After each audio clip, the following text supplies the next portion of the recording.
Good day and good evening sa mga listeners ng aming programa. Pakinggan na po natin ang part 2 ng ating story. Umaga ng linggo. Wala akong pasok.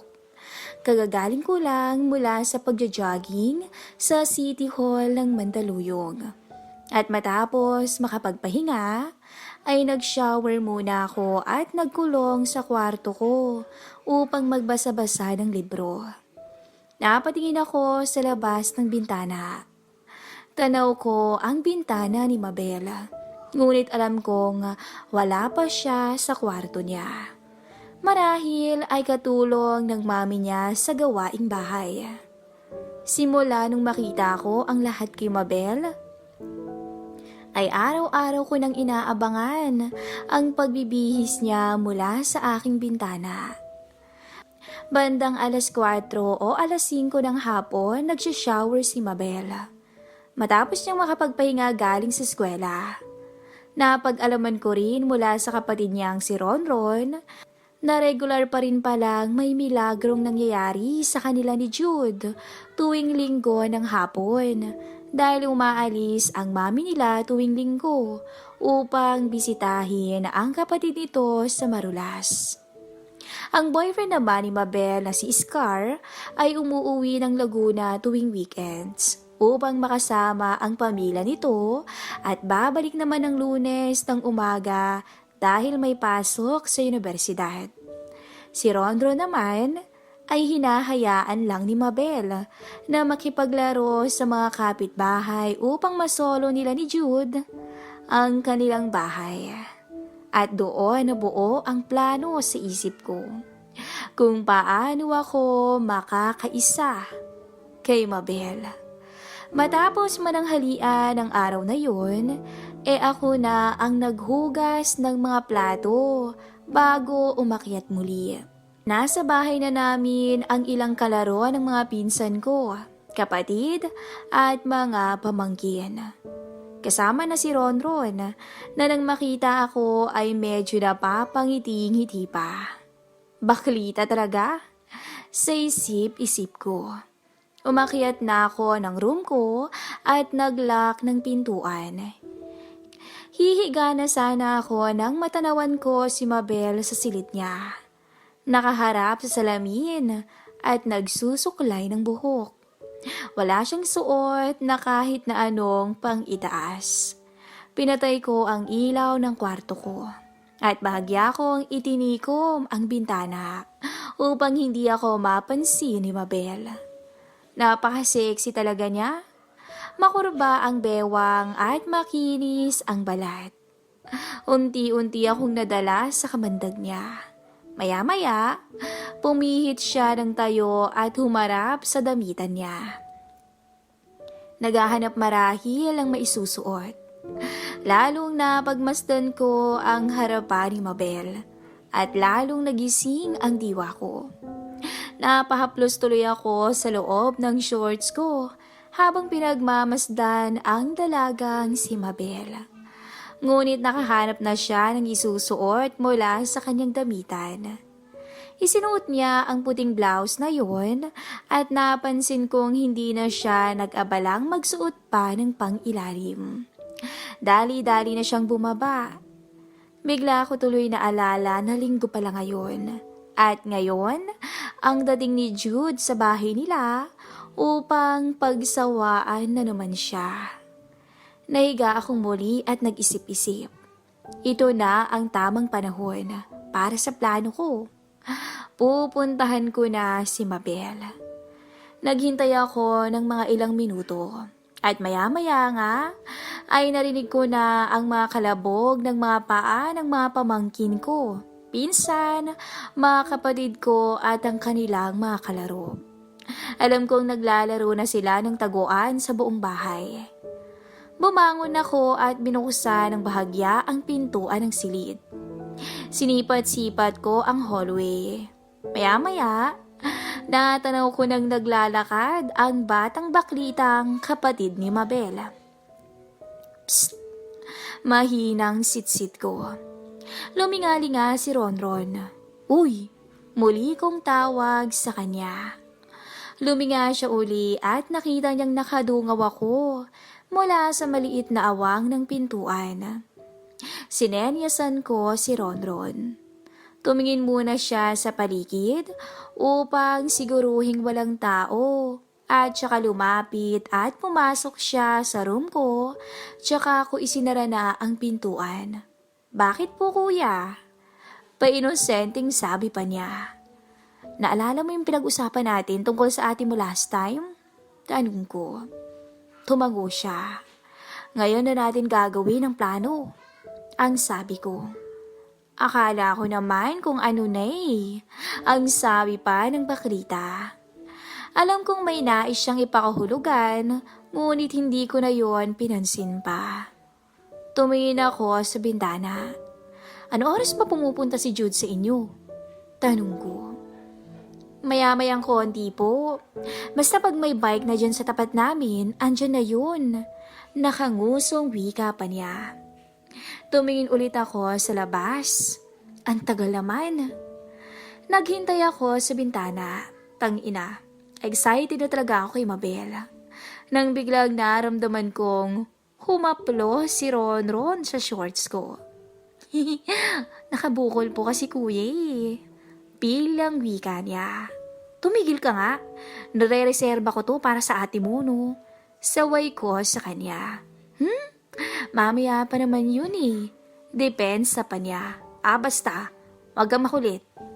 Nang biglang bumukas ang pinto ng kwarto ni Mabel. Pumasok siya sa silid niya at tila may hinahanap. Pinagmasdan ko siya. Napakaganda at nakakatakam talaga siya. Bigla akong naramdamang ibinaba ng batang si Ronron ang zipper ng shorts ko. Sasawayin ko sana siya nang makita kong napatingin sa akin si Mabel at kumaway. Kumaway din ako at ngumiti. Kalahati ng sarili ko lang ang kita mula sa kinatatayuan ko. Hindi nakita ang mula sa bewang ko pababa, kaya hindi din kita ni Mabel ang kapatid niyang baklita na nag-uumpisa ng magpakasasa sa akin. Kumusta? Badi ni Mabel. Okay naman. Ito, busy sa work. Ikaw, kumusta school? Wika ko naman. Ayun, need mag-review. Lapit na finals eh. Tumalikod siya sa akin at tila may hinahanap sa ilalim ng higaan niya. Napayuko siya at bahagya kong nasilayan ang nakakaakit na likuran niya. Napalunok na lang ako. Mukhang may hinahanap ka yata. Tanong ko kay Mabel. Oo, hindi ko kasi makita dun sa babae. Alam ko nandito lang yun sa room ko eh. At sinunod niya namang buksan ang bag niya. Ayun, nakita ko na. Ang sabi niya. Hindi nakaligtas sa mata ko kung ano yung kinuha niya mula sa bag niya. At dali-daling binulsa. Isang kahong proteksyon yun para iwas buntis. Napangiti na lamang ako. Oh, paano? Bababa muna ako, Romela. May gagawin kasi ako sa babae. Paalam niya. Sige, sagot ko naman. Alam ko naman kung anong gagawin niya eh. Saktong paglabas niya ng kwarto ay natanaw ko ang isang bike sa gilid ng bahay nila sa labas. Andiyan na si Jude. Bahagya akong itinulak si Ronron para tumigil na. Ano ba? Sabi ko diba nire-reserba ko to para sa ate mo? Medyo asar na wika ko. Saglit lang naman, kuya eh. Malungkot na sambit niya. O siya, next time, sabi ko. Nga pala, natanaw ko na yung bike ni Jude sa labas ng bahay niyo. Alam mo nang gagawin mo ang utos ko. At patabog siyang lumakad papunta sa pinto. Bago siya lumabas ng pinto, ay kinurot ko ng bahagya ang bewang niya. Next time, pagbibigyan kita ulit, okay? At kumindat pa ako. Promise yan, kuya. At bahagya pa siyang kinilig. Oo na, puntahan mo na sila. Gawin mo na yung sinabi ko at gumuhit ang pilyo ngiti ko sa labi. Agad naman akong nagpalit ng damit pagkababa niya. Sandong puti na hapit sa akin ang sinuot ko. Hulmado sa sando ang matipuno kong katawan. Aakitin ko si Mabel. Sa isip-isip ko. Tapos ay lumabas na ako ng room at bumaba. Tinungo ko ang bahay ni Mabel at naabutan ko si Ronron na kumakatok sa pintuan nila dahil nakalak yun. Ate! Ate! Tawag ni Ronron kay Mabel sa labas ng bahay. Hindi nagtagal ay bumukas naman ang pintuan. Bumungad si Mabel na nakapamewang. Medyo nagulo na ang buhok at nakalilis ng kaunti ang damit. Oh, anong kailangan mong bata ka ha? Urirat ni Mabel sa kapatid at halatang naiinis.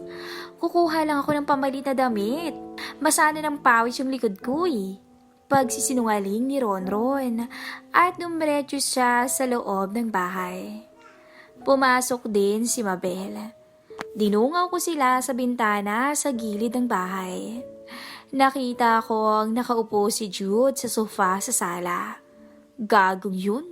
Sa pagmamadali yata, hindi na napansin baligtad ang t-shirt niya. Oh, Kuya Jude, andito ka pala?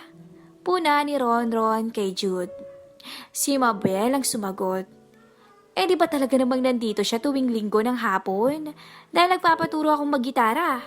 Pagtatry pa nito. Oo nga naman, Ronron. Hindi ka pa ba nasanay na pumupunta ako dito tuwing linggo ng hapon? Nakangiting wika naman ni Jude. Hindi naman po sa hindi sanay. Kuya, kaya lang kasi, nakasalubong ko po yung pinsan nyo at hinahanap po kayo sa akin. Pagsisinungaling ni Ronron. Ayos, ito na ang plano ko. Nagkatinginan si Mabel at Jude. Ha? Bakit daw ako hinahanap ng pinsan ko? Kasi daw po hinahanap daw po kayo ng tatay nyo. Dahil kailangan daw po niya ng katulong dun sa hardware nyo. Galit na galit nga raw po eh. Sabi ko naman sa pinsan nyo andito ka sa amin tuwing linggo para sa guitar lesson ni ate. Dagdag pa ni Ronron. Anong sabi ng pinsan ko? Tanong ulit ni Jude. Ayun, tinatamad daw po siyang magpunta dito eh. Kaya sasabihin na lang daw po niya sa tatay niyo na andito kayo para tatay niyo na lang daw po yung pumunta dito. Sabi ni Ronron. Ako, ganun ba? At napatayo si Jude sa kinauupuan. Opo.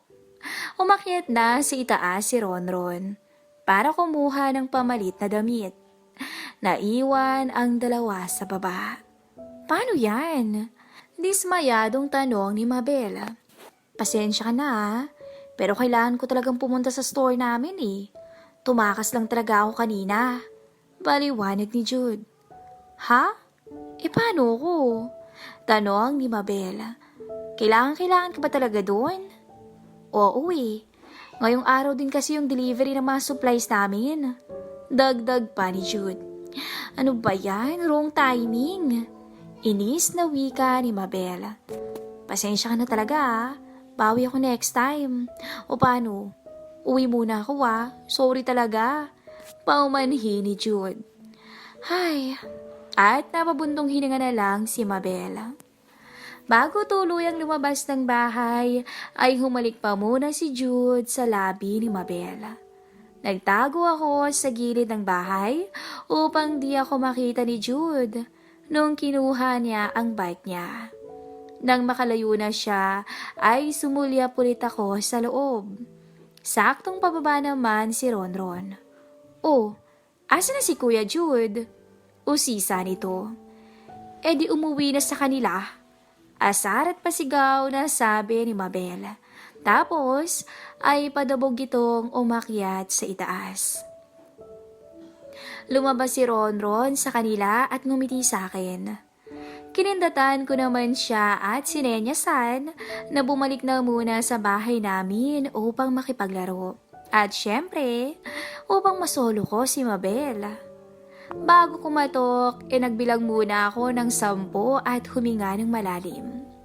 Ito na yun. Sabi ko sa sarili ko. Tao po! Tao po! Tawag ko habang kumakatok sa pintuan ni na Mabel. Tao po! Inulit ko ang pagtawag. Maya-maya'y narinig kong bumaba na si Mabel. Sandali lang, sagot niya. At tapos ay binuksan niya ang pinto. Oh, Romel, ikaw pala. Tuloy ka. Anong sadya mo? Suot pa rin ni Mabel ang manipis niyang blouse at halata ko pa rin ang mga tinatago niya. Tumalikod siya at sumunod ako papasok sa loob. Hinahanap ko kasi yung pamangkin kong si Noyem. Hinahanap kasi ni ate ko eh. Baka ako kasama ng kapatid mo. Pagsisinungaling ko. Uso pala yung hanapan ng tao ngayon ano? Natatawang sambit niya. Ha? Wala yun. Wala din si Ronron dito eh. Kakalabas lang. Alam ko nga nasa inyo yun pag ganitong oras eh. Sagot niya. Ganun ba?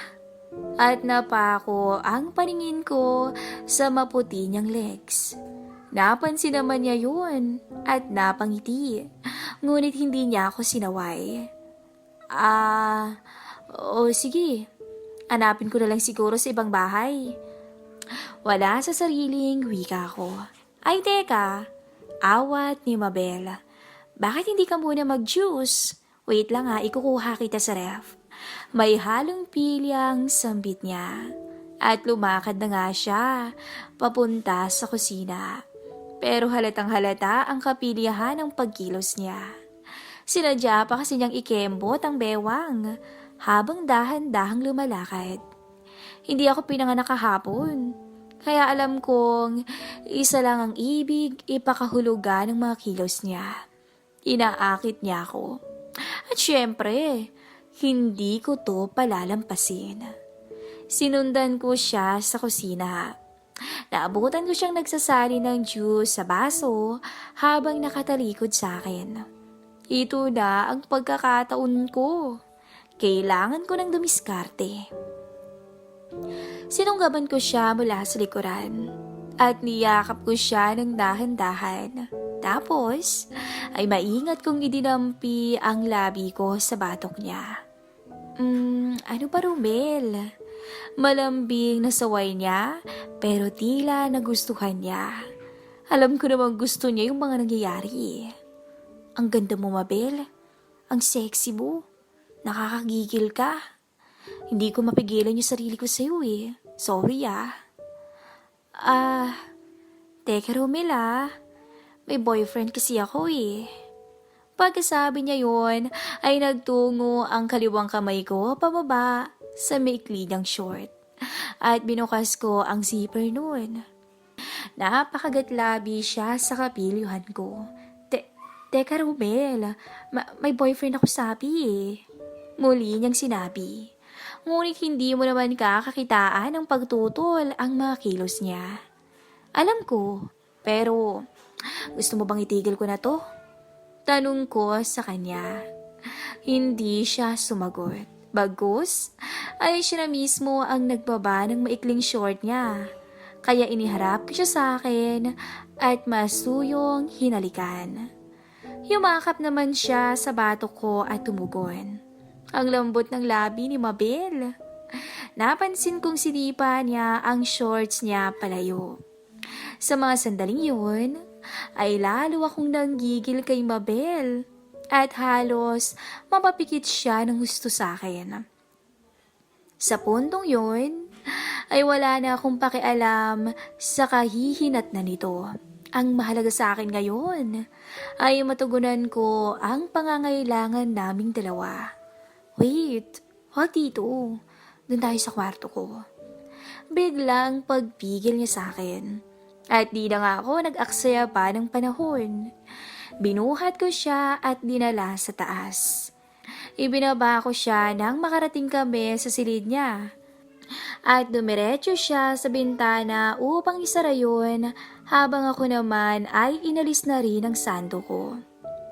Wow! 6 packs! Wika niya nang makita ang katawan ko, sabay ngumiti siya sa akin ng ubod tamis. Napakaganda ni Mabel. Napaka-sexy, kaakit-akit at talaga namang nakakauhaw. Pinaupo niya ako sa kama niya at pinasandal sa headboard. Relax ka lang dyan, baby boy. Akong bahala sa'yo. Ang pilyang turan pa niya. Tumango na lang ako na parang wala na sa sarili at nakatingin na lamang sa kagandahan niya. Maingat niyang binaba ang short ko. Hinila niya yun pababa at itinapon na lamang sa sahig. Bumungad kay Mabel ang pinagmamalaki ko sa sarili ko. Tangina, grabe to, Romel. Ang laki niya na. Manghang-manghang wika niya. Para akong mababaliw sa mga sandaling yun. Dahil alam kong malapit ko na talagang makuha ang gusto ko. Ngayon lang ako nakakita ng ganito, Romel. Walang panama yung kay Iskara. Pati yung kay pinutol niya ang sasabihin. At halatang nadulas. Pati yung kay, usisa ko. Wala. Ibig sabihin, pati dun sa mga naging ex ko, palusot pa niya. Napansin kong medyo natigilan siya. May problema ba? Tanong ko. Ha? Baka di ko kayanin eh. Medyo nahihiyang sambit niya. Huwag kang mag-alala. Ako bahala sa'yo. Promise. Pangako ko pa sa kanya. Sige na nga. Pagpayag niya. Wait lang. At tumingin siya sa akin na parang nag-aalangan. Ano? Pagtataka kong muli. O siya, bahala na nga. At siya nga pala, huwag masyado ah. Sa puntong yun ay hinayaan na naming pakawalan ang nararamdaman naming uhaw sa isa't isa. Parang nagiba yung matibay na kama niya sa panggigigil ko. At pansin ko yung paghigpit ng yakap niya sa akin sa tindi ng tinatamasa. Lumipas pa nga ang ilang minuto ay kapwa na kami hingal at pawisan habang nakahiga. Bakas na bakas sa mukha ni Mabel ang panghihina. Ngumiti siya sa akin ng upod ng tamis. Senyales na nadala ko talaga siya sa rurok. Grabe, ang galing mo. Sabi sa akin ni Mabel sabay ngiting muli sa akin. Gumiti rin ako. Next time, hihimatayin ka na sa akin. Ang biro ko sa kanya at sabay kaming natawa. Yumakap siya sa akin at nagawi naman ang paningin ko sa pintuan. Nakaawang yon ang bahagya. Pero sinigurado ko namang inilapat ko ng sarayon kanina. Hindi din nakaligtas sa balintataw ko ang anino sa pintuan na bigla nalang naglaho nang mapatingin ako. Posible bang may nakapanood sa amin? At kung meron, sino? Wala namang tao sa bahay bukod sa aming dalawa eh. Maya-maya ay bumangon na kami at nag-ayos ng sarili. Gumagabi na at parating na ang mami nila. Ako man ay baka hinahanap na sa amin. Bago ako lumabas ng bahay nila ay binigyan muna namin ng matamis na halik ang isa't isa. At nang kumalas kami, ay nginitaan akong muli ni Mabel. I'm glad na dumating ka dito sa bahay namin ngayon. Ang sabi niya. Ako rin. So paano? Next time, ayoko nang pupunta dito si Ju tuwing linggo ng hapon ah. Nakangiti ding sabi ko. Ako nang kapalit niya, okay? What the? Pagkabigla niya, ngunit napangiti na lamang siya. Ako na yung pupunta dito every Sunday. Ngayon, pag wala ako o busy, choice mo na kung papupuntahin mo siya. At piningot niya ako sa tenga.